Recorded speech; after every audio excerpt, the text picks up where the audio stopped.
上個星期咧，股市嘅波幅咧，就令到好多投資者心情咧就好擔心啦。咁啱嗰日我亦都係同一個大老闆一齊食晏，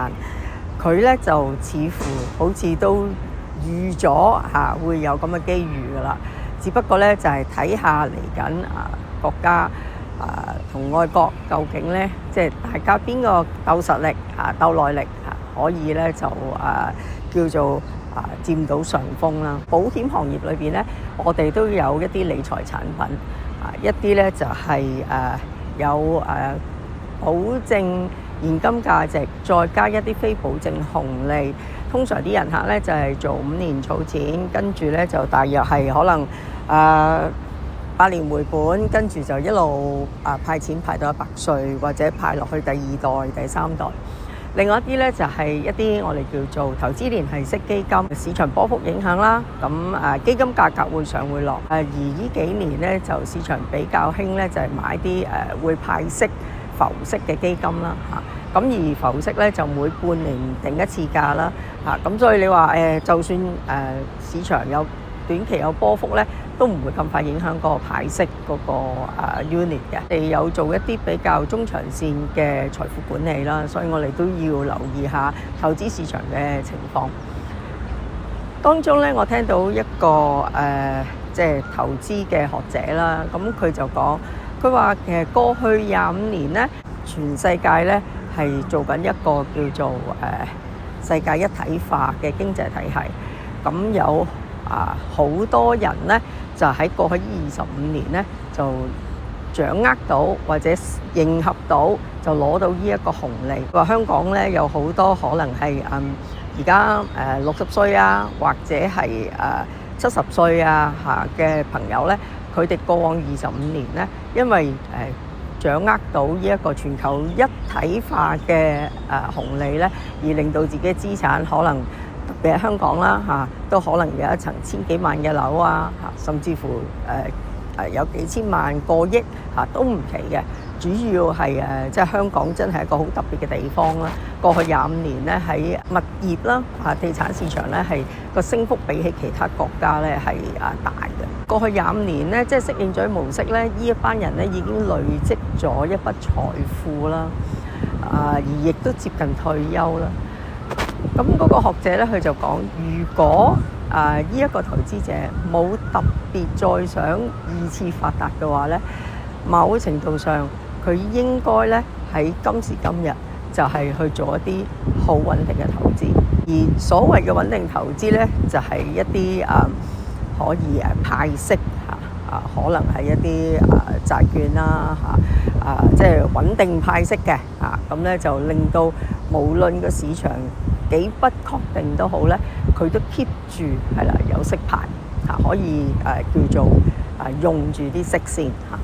咁個學者咧就講最危險咧就係因為今日喺美國最話到事嗰個人咧，佢嗰個決策咧每一日都唔同。當每一日都唔同嘅時候咧，就會令到企業做唔到 planning。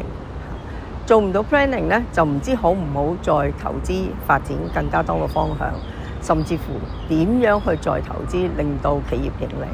咁變咗每一個企業都停咗喺度，甚至乎唔夠膽去請人嘅時候咧，咁經濟咧就會停頓啦。有好多投資專家都話美國咧可能都係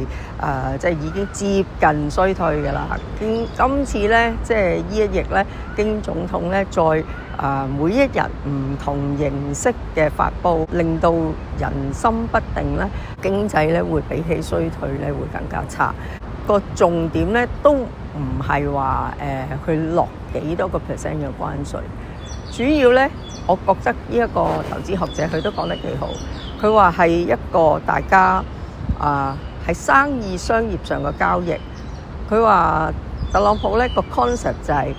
我買你啲貨，你咧就攞咗我着數，所以我而家咧要收翻你多啲嘅關稅。咁呢一個世界咧 opening 頭先我講咗啦我哋全球一體化咁世界各地我哋每一日就算我哋自己喺屋企我哋有陣時會食韓國嘅麵啦、日本嘅麵啦、廚具有陣時用韓國啦、日本啦、雪櫃啦、美國有陣時我哋食牛扒啦、車咁我諗即係傳統嘅車都好多都係美國啦，咁你話 Tesla 亦都有好多人轉咗啦。咁係咪今日各自計翻自己貿易自給自供？每一個家庭都能夠單一係啦，就唔淨係用自己嘅國家可以自供自給咧嚇。咁喺某一啲學者都覺得咧，而家暫時市場上咧係得中國同埋印度咧，因為個經濟體系比較大，資源比較多。你話要自供自給咧，都唔係唔可以，只不過咧嗰個用嗰個產品嗰個檔次係咪有原先咁靚咁好呢？可能咧就未必可以好似以往咁選擇得咁理想，用得咁符合自己嘅需求。人生活就係希望向上㗎啦，係嘛？生活水平今次咁樣大家叫大洗牌呢，其實對好多人都有影響，特別係一啲中小企啦。一啲投資學者就話喺美國嘅大企業，特別係一啲即係智能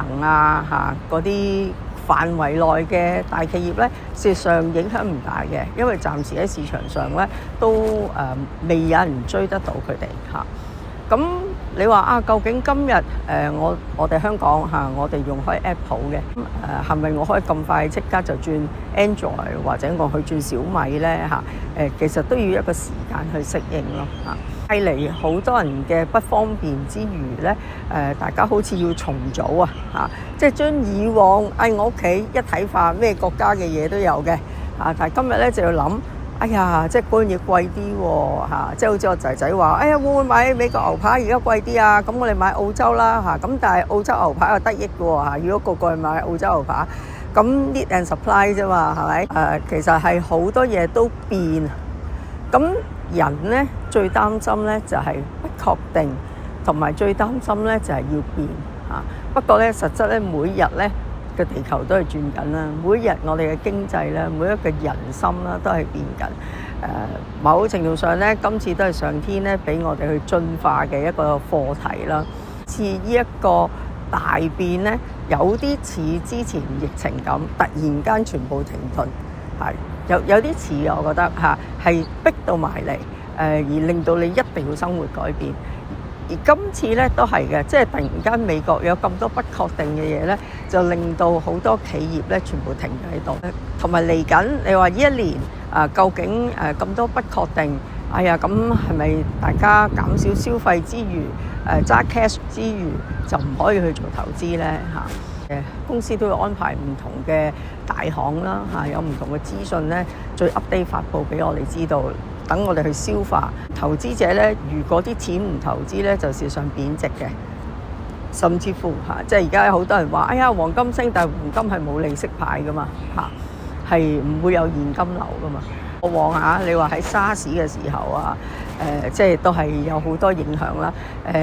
保險公司個儲蓄 plan 咧，都係幾多人買嘅因為傳統嘅儲蓄 plan 咧就都有一部分係保證啦，同埋過往香港個歷史咧大嗰間保險公司咧，佢嗰個實現率咧都派得到。咁變咗，如果你話喺而家未來可能可能1年2年嘅不確定性，如果我哋唔擺落去一般嘅股票，擺落去收息嘅債券基金，會唔會又係一個選擇咧？一啲收息嘅債券又會唔會係一個選擇咧？甚至乎我直情係唔想理嘅市場波幅就信保險公司嘅財務團隊就預計咗嗰個回報，因為財務團隊唔係計今日噶嘛，佢哋將佢成個鋪好穩定，點樣拉長個回報去派嗰個紅利噶嘛。咁不如就交俾佢哋咁可以一筆過擺入嚟，或者分年擺入嚟，咁就等觀望呢幾年究竟特朗普係咪真係做到4年呢？呢個第一。第二大家知我都中意學習玄學啦咁有好多玄學老師咧都有計過特朗普有計過阿馬斯克個八字，佢哋咧都係忌火嘅嚇。咁啊，今年咧係乙巳年啦，第一個火年嚇。咁呢個火年咧就係一股好大嘅熱氣嚇。下一年咧係丙午年，係真火嚟嘅。丁未年2026都係真火嚟嘅啊！咁究竟你話未來呢3年如果你話我哋喺八字玄學上係對特朗普不利，意思就係話佢有好多政策行出嚟咧，未必有咁多人認同甚至乎有好多火藥味，甚至乎係喺我哋角度就係太猛啊！個火喺佢個八字裏邊燒得太猛。會唔會真係即係燒到佢自己，因為佢自己係己土嚟嘅，燒到佢自己都乾晒，佢自己都仲未意識到呢？甚至乎呢幾年係咁火猛嘅時候，喂，會唔會佢有機會有心血管病呢？呢啲都係喺我哋玄學裏邊呢，係可以叫做睇到嘅一啲契機啦。之前我哋都有講過啦，有啲玄學家講，喂，地震喎，係咪？前一輪緬甸地震，又唔好去日本，又唔好去韓國，咁似乎咧香港都係一個福地嚇。咁我哋就靜靜地係啦，喺香港繼續努力默默耕耘啦。而香港亦都係一個好安全嘅金融中心啦。咁喺保險業入邊亦都好影響香港嘅外地資金流入啦，甚至乎 GDP 啦。咁而過往嘅香港大嘅保險公司咧，嗰個紅利實現率都係做得 OK 啦嚇，即係派得到俾客人啦。大家可以嘗試喺呢方面嘅觀點去諗下，點樣將自己嗰個一啲辛苦累積嚟嘅資金係啦，就唔好白擺喺度而咧可以有一啲回報，甚至乎有安全嘅地方。